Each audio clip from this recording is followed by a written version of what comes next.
Well, the official combat role for the U.S. in Libya is now winding down. But did President Obama overreach when he allowed American forces to intervene in the first place? Our next guest says it may even be an impeachable offense. And that's a quote. Ohio Congressman Dennis Kucinich joins us from Washington this morning. Good morning to you, Congressman. Good morning. It's winding down, but we're paying for part of NATO's trip. We've got covert ops in there. We've got a lot of money and people in there. And back to your comment about this being an impeachable offense. That was over 10 days ago now, and you know what your critics are saying, that this was just for drama, this is for headlines, to get on the media. That all worked, maybe to raise some money in Ohio. So why did you say that if you had no intention of bringing up an actual vote or trying to press for it? Well, there's two different things here. One is to make a strong statement that the Constitution is being violated. That's indisputable. Although the president did not declare war. Over 200 missiles, dropping 2,000-pound bombs. You don't call that a war? Are you kidding? Look, he exceeded his constitutional authority. Now, it's one thing to say that that's an offense against the Constitution. It's another thing to say, let's start the process of impeachment, which is an altogether different thing, which involves presenting charges in the House, a trial in the Senate. I don't think the country is ready to go through that kind of chaos.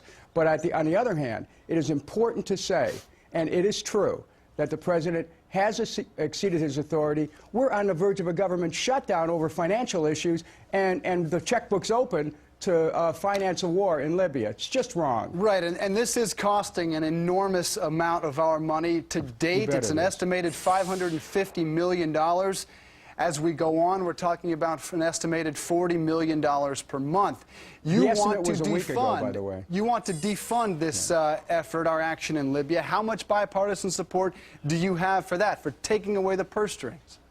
I think if there was a vote today, it'd be very close.